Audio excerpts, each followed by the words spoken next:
नमस्कार दोस्तों, savings, investment और फाइनेंस से रिलेटेड आपके सभी सवालों के जवाब आपको हमारे चैनल पर मिलेंगे। आज हम एक बहुत अहम टॉपिक पर बात करेंगे। सेविंग्स अकाउंट, बचत खाते के बारे में बात करेंगे। मेरे दादाजी कहते होते थे कि पैसा कमाना बहुत आसान है लेकिन उसको संभालना बहुत मुश्किल है।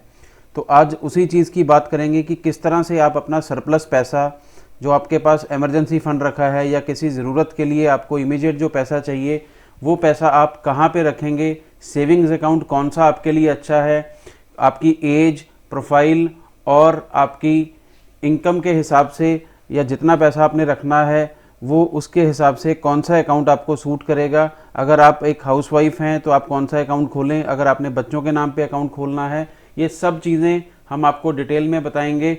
और इस वीडियो को अंत तक ज़रूर देखिए। हम आपको बताएंगे 8 बेस्ट ज़ीरो बैलेंस अकाउंट और कौन से बैंक में आपको ज़्यादा इंटरेस्ट मिलता है, ये सब चीज़ें डिटेल में बात करेंगे। तो दोस्तों, एक गलत डिसीज़न अगर आप अपने पैसे को लेके कर लेते हैं तो आपका सारे का सारा पैसा ख़राब हो सकता है, कोई उसको फ्रॉड कर सकता है। तो आप हमारी वीडियोज़ ज़रूर देखिए और सभी जो चैनल पर वीडियोज़ हैं वो आपको फाइनेंशियल नॉलेज के ऊपर मिलेंगी। और अगर आपने अभी तक हमारे चैनल को सब्सक्राइब नहीं किया है तो मैं चाहता हूं कि आप इमीडिएटली कर दीजिए। बात करते हैं बचत खाता क्या होता है, सेविंग्स अकाउंट क्या होता है। सेविंग्स अकाउंट एक ऐसा खाता होता है जहां पर आप बैंक में अपना पैसा जमा करते हैं। जो भी सरप्लस पैसा आपके पास है या जो पैसा जो आपको इमीडिएट अभी नहीं चाहिए, वो घर पे रखना रिस्की हो सकता है, वो चोरी हो सकता है, गुम हो सकता है। तो ज़्यादातर लोग अपना जो पैसा है वो बैंक में जमा करते हैं और एक ऐसे खाते में जमा करते हैं जहां से वो कभी भी निकाल सकते हैं। तो उस खाते को बोलते हैं सेविंग्स अकाउंट। तो सेविंग्स अकाउंट में बैंक आपको कुछ ब्याज भी देता है। ये ब्याज इतना ज़्यादा तो नहीं होता लेकिन फिर भी ठीक ठाक अमाउंट मिलता है और आप इस पैसे को क्योंकि कभी भी निकाल सकते हैं तो इसमें फ्लेक्सिबिलिटी इस खाते में बहुत ज़्यादा रहती है। इस खाते में ज़्यादा ट्रांजैक्शंस तो नहीं होती हैं या ज़्यादातर नहीं करते लोग। आप एक बार पैसा जमा करा देते हैं और जब भी आपको ज़रूरत पड़ती है तभी आप इसको निकालते हैं। दोस्तों, सेविंग्स बैंक अकाउंट 6 तरह के होते हैं। पहला होता है रेगुलर सेविंग्स अकाउंट, दूसरा सैलरी बेस्ड सेविंग अकाउंट, तीसरा सीनियर सिटीजन सेविंग्स अकाउंट, चौथा माइनर सेविंग्स अकाउंट, पांचवा जीरो बैलेंस सेविंग्स अकाउंट और छठवां वुमेन्स सेविंग अकाउंट। तो इन 6 के 6 को डिटेल में समझते हैं। पहला अकाउंट होता है रेगुलर सेविंग्स अकाउंट।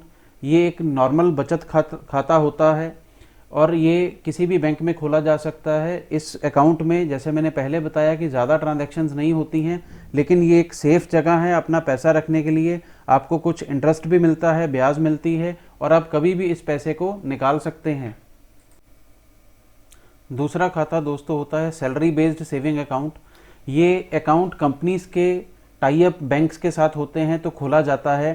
कंपनीज़ के बिहाफ पे ये अकाउंट खुलते हैं। जितने भी उनके एम्प्लॉयज़ होते हैं, जो अगर आप किसी कंपनी में काम करते हैं तो आपको पता होगा कि आपका सैलरी अकाउंट खुला है, तो ये अकाउंट ज़्यादातर मिनिमम बैलेंस की रिक्वायरमेंट के बिना होते हैं और कंपनीज़ की जो सैलरी है वो इसमें प्रोसेस की जाती है ऑटोमेटिकली। जब आपका सैलरी डे आता है तो जो बैंक है वो कंपनी के अकाउंट से पैसा काट के आपके अकाउंट में डाल देता है। तो इसमें काफ़ी सारे और बेनिफिट्स भी मिलते हैं। आपको कम सस्ते रेटों पर लोन वगैरह भी मिलता है और काफ़ी फैसिलिटीज़ बैंक देता है जब आपकी सैलरी अकाउंट में आ रही हो उसी बैंक के अंदर। दोस्तों, तीसरे होते हैं सीनियर सिटीजन सेविंग्स अकाउंट। ये अकाउंट नॉर्मल रेगुलर सेविंग्स बचत खाते की तरह ही काम करते हैं लेकिन क्योंकि ये सीनियर सिटीजन के नाम पर खोला जाता है तो उनको कुछ ब्याज ज़्यादा मिलता है। आपके और मेरे से ज़्यादा मिलेगा उसको। अगर आप सीनियर सिटीजन हैं तो आपको कुछ स्पेशल फैसिलिटीज़ भी बैंक देता है। तो और इस अकाउंट को, जो सीनियर सिटीजन अकाउंट खुलता है, इसको बाकी जितनी स्कीम्स होती हैं सीनियर सिटीजन्स के लिए उनके साथ भी लिंक कर दिया जाता है ताकि एक ही अकाउंट में सीनियर सिटीजन का सारा पैसा जमा हो जाए, इकट्ठा हो जाए और उनको कहीं ज़्यादा इधर उधर जाने की ज़रूरत ना पड़े। तो होते हैं दोस्तों माइनर सेविंग अकाउंट। ये अकाउंट बच्चों के नाम पे खोले जाते हैं और ये 10 साल से छोटे बच्चे अगर हैं तो पेरेंट्स उनके बिहाफ पे ऑपरेट करते हैं और जब बच्चा 10 साल का हो जाता है तो जो अकाउंट है वो बच्चा खुद भी जाके बैंक में चला सकता है, मैनेज कर सकता है। और ये अकाउंट ज़्यादातर इसीलिए खोले जाते हैं कि बच्चों को छोटी उम्र से ही बैंकिंग और उससे जुड़े हुए चीज़ों का पता लगना शुरू हो जाए और इसमें जब बच्चा 18 साल का हो जाता है तो इस अकाउंट को नॉर्मल एक रेगुलर सेविंग्स अकाउंट में कन्वर्ट कर दिया जाता है। पांचवें होते हैं ज़ीरो बैलेंस सेविंग्स अकाउंट। ये अकाउंट जैसे नाम से ही पता लगता है, इसमें कोई भी मिनिमम बैलेंस रखने की आपको ज़रूरत नहीं होती। जैसे सैलरी अकाउंट में जो फैसिलिटी होती है कि आप अपना सारा पैसा अगर निकाल भी लेंगे तो आपको कोई पेनल्टी नहीं लगती है, उसी तरह ज़ीरो बैलेंस सेविंग्स अकाउंट में भी आपको ज़ीरो बैलेंस रखने पे, कोई भी पैसा अकाउंट में ना रखने पर कोई पेनल्टी नहीं रखती। और इसमें और भी कई फैसिलिटीज़ होती हैं जो बैंक आपको देता है। ये काफ़ी सारे बैंक्स, हम बात करेंगे 8 ऐसे बैंक्स जिनके ऑनलाइन सेविंग्स अकाउंट अगर आप खोलते हैं तो वो ज़ीरो बैलेंस वाले होते हैं। तो आप हमारी इस वीडियो को अंत तक ज़रूर देखिए। तो लास्ट कैटेगरी है वुमेन्स सेविंग अकाउंट। ये खास अकाउंट बनाए जाते हैं लेडीज़ को सपोर्ट करने के लिए। काफ़ी एक्स्ट्रा बेनिफिट्स बैंक इसमें देते हैं। कुछ बैंक्स इसमें लोन्स सस्ते रेट पर देते हैं, कुछ ने डीमैट अकाउंट्स के चार्जेस वेव ऑफ किए होते हैं। तो काफ़ी सारी फैसिलिटीज़ वुमेन्स सेविंग अकाउंट में मिलते हैं। तो अगर आप फीमेल हैं तो आपको बैंक में जाके इसके बारे में ज़्यादा पूछना चाहिए और यही खाता खोलना चाहिए। कि सेविंग्स खाता खोलने के लिए क्या एलिजिबिलिटी है, कौन लोग हैं जो सेविंग्स अकाउंट खोल सकते हैं बैंक में। तो जो भी भारतीय नागरिक हैं वो इस अकाउंट को खोल सकते हैं। जिनकी उम्र 18 साल या उससे ज़्यादा है वो ये अकाउंट खोल सकते हैं। फॉरेन नेशनल्स जो इंडिया में रह रहे हैं या डेपुटेशन पे आए हैं वो भी सेविंग्स अकाउंट खोल सकते हैं। और जो NRIs हैं वो भी सेविंग्स अकाउंट इंडिया में खोल सकते हैं। सेविंग्स खाता खोलने के लिए कौन कौन से डॉक्यूमेंट्स चाहिए, तो सबसे पहले चाहिए आपका एज प्रूफ और आइडेंटिटी प्रूफ। तो उसमें PAN card, voter ID card, passport, driving licence, आपका आधार कार्ड, ये सब चीज़ें चल सकती हैं। 2 आपको पासपोर्ट साइज़ फ़ोटोग्राफ्स रीसेंट चाहिए होंगी। एड्रेस प्रूफ चाहिए होगा जिसमें आपका driving licence, voter IDs card, passport, कोई भी यूटिलिटी बिल, मोबाइल बिल है, इलेक्ट्रिसिटी बिल है, ऐसी चीज़ें चल सकती हैं। और यह आपका आधार कार्ड चल सकता है। और एक अगर आप सीनियर सिटीज़न हैं तो आपका एज प्रूफ चाहिए, या अगर आपको सीनियर सिटीज़न कार्ड मिला है तो वो आपको लेके जाना पड़ेगा उस अकाउंट को खोलने के लिए। और अगर माइनर का आप अकाउंट खोल रहे हैं तो माइनर का डेट ऑफ बर्थ सर्टिफिकेट आपको साथ में लेके जाना पड़ेगा। दोस्तों ये हैं 8 best zero balance savings account जो आप खोल सकते हैं। IDFC bank, yes bank, IndusInd bank, standard chartered bank, HDFC bank, DBS, Kotak Mahindra और SBI, ये 8 ऐसे बैंक हैं जिनके ज़ीरो बैलेंस अकाउंट बेस्ट माने जाते हैं भारत के अंदर। आप इन अकाउंट्स को ऑनलाइन खोल सकते हैं या बैंक में विजिट करके भी इनके बारे में आप ज़्यादा जानकारी ले सकते हैं। तो जैसा मैंने वीडियो के शुरू में बोला था कि हम आपको 8 बेस्ट ज़ीरो बैलेंस अकाउंट बताएंगे, तो ये लिस्ट आपके सामने है।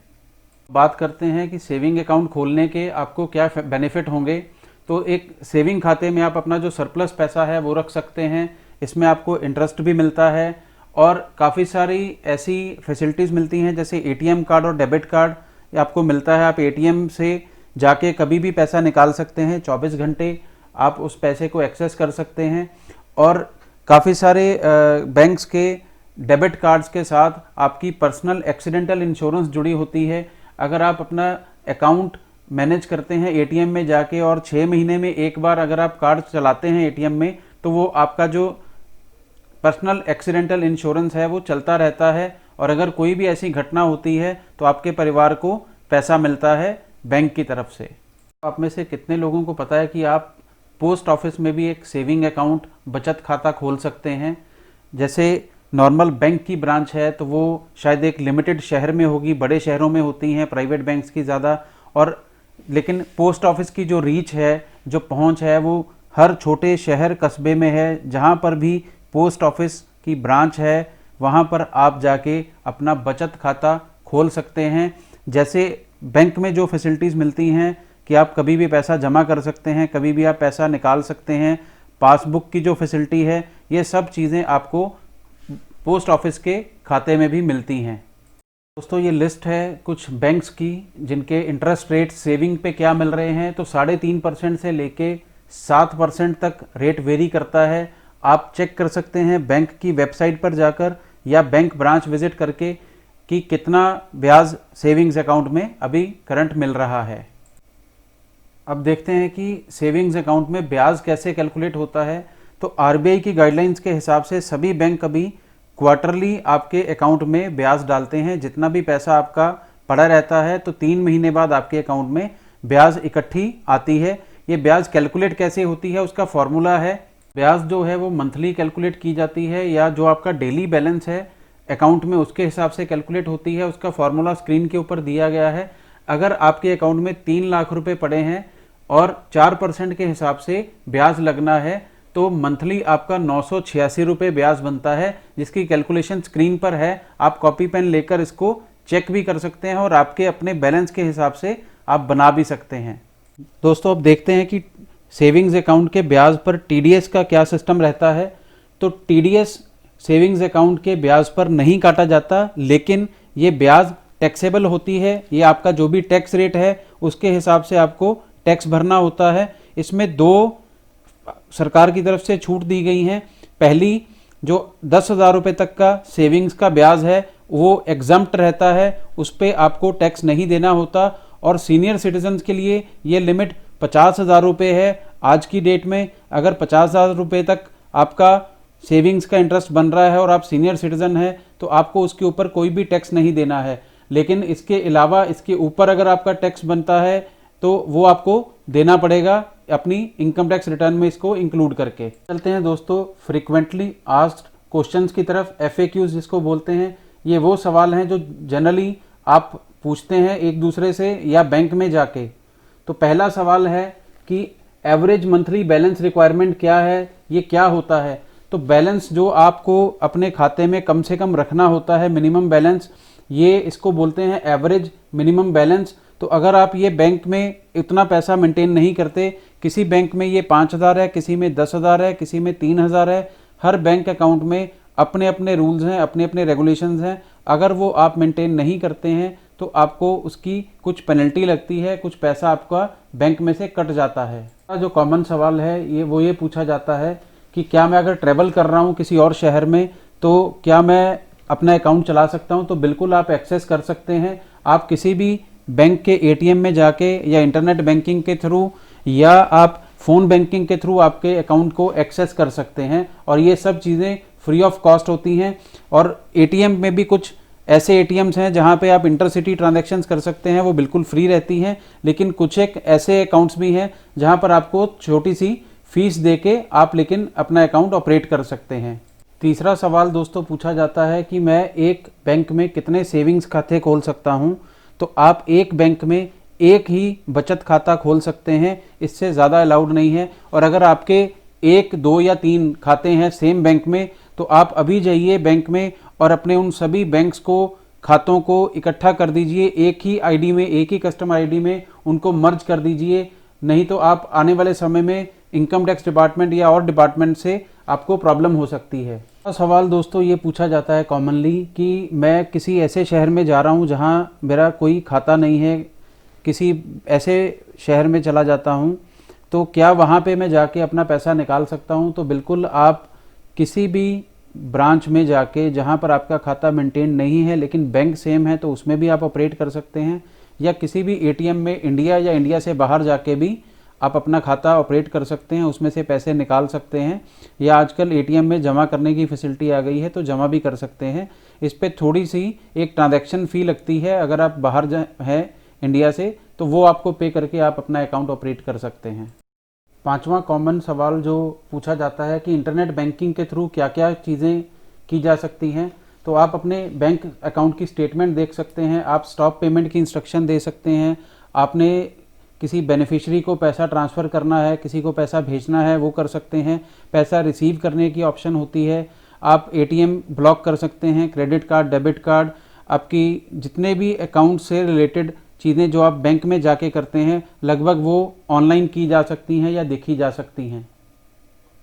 एक और कॉमन सवाल पूछा जाता है कि क्या पासबुक लेने के लिए मुझे कुछ पैसे देने पड़ेंगे या उसके कोई चार्जेस होते हैं। तो दोस्तों सेविंग्स अकाउंट में, नॉर्मल सेविंग्स अकाउंट में पासबुक प्रिंट करने के और लेने के कोई भी चार्जेस नहीं लगते।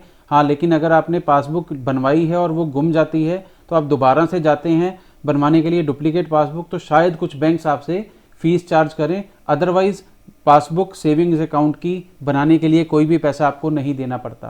तो सातवां सबसे कॉमन पूछने जाने वाला सवाल है कि फ़ोन बैंकिंग के थ्रू मैं क्या क्या पता कर सकता हूं। तो आप अपना बैलेंस चेक कर सकते हैं, आपने प्रीवियस ट्रांजैक्शंस जो की हैं, आप चेक का स्टेटस पता कर सकते हैं, किसी चेक को स्टॉप करवाना है या कोई भी आपने पिन जनरेट करनी है, एटीएम की पिन हो, क्रेडिट कार्ड डेबिट कार्ड की पिन हो या उनको ब्लॉक करवाना हो, तो ये सब चीज़ें आप फ़ोन बैंकिंग के थ्रू कर सकते हैं। हर बैंक का टोल फ्री नंबर है, वहाँ पर आप अपना account number, date of birth और मोबाइल नंबर बता के आप अपने अकाउंट का एक्सेस ले सकते हैं। आखिरी और बहुत अहम सवाल है कि नॉमिनेशन फैसिलिटी क्या होती है सेविंग्स अकाउंट में। तो आपका कोई भी खाता हो, वो बचत खाता है, सेविंग्स अकाउंट, आपका एफडी है, आपका लॉकर है, तो उसमें आपको नॉमिनेशन की फैसिलिटी मिलती है जिसमें आप अपने किसी भी फैमिली मेम्बर को नॉमिनेट कर सकते हैं कि अगर आपको कुछ हो जाए तो आपके बाद ये पैसा बैंक उनको दे दे। तो ये एक्सरसाइज आप ज़रूर कीजिए, जब भी आप खाता खोलें इमीडिएट नॉमिनेशन फॉर्म ज़रूर फिल करें। और अगर आपने अभी तक ये नहीं किया है तो इमीडिएट बैंक जाइए और अपने नॉमिनी को एंटर कीजिए बैंक खातों में, ताकि अगर आपको कुछ हो तो आपका पैसा खराब ना हो या आपके बाद किसी को लेने में दिक्कत ना आए। तो दोस्तों, आपके साथ हमने आज शेयर किया सेविंग्स अकाउंट के बारे में, डिटेल में कितने तरह के सेविंग्स अकाउंट होते हैं, सब चीज़ें डिटेल में बताई, नॉमिनेशन फैसिलिटी, ब्याज कितना मिलता है, ब्याज कैसे कैलकुलेट होगा। तो अब आपकी स्क्रीन के ऊपर ये नंबर्स हैं, ये आपके बैलेंस इंक्वायरी नंबर्स हैं। अगर आप अपने सेविंग्स अकाउंट में जो रजिस्टर्ड नंबर है बैंक के साथ, उससे अगर आप इस नंबर पर मिस कॉल देंगे तो आपके मोबाइल के ऊपर एसएमएस के द्वारा बैंक आपको आपका बैलेंस भेजेगा, मिनी स्टेटमेंट आप देख सकते हो, और भी काफ़ी सारी फैसिलिटीज़ हैं। तो ये आप मिस कॉल कीजिए अगर आपको अपने बैंक से कोई भी बैलेंस पता करना है या मिनी स्टेटमेंट देखनी है। तो आप हमारे चैनल पर बने रहिए, हम बहुत सारी ऐसी वीडियोस, बहुत सारा ऐसा कंटेंट लेके आएंगे जो आपको फाइनेंस, सेविंग्स और इन्वेस्टमेंट के बारे में आपकी नॉलेज को इंक्रीज़ करेगा।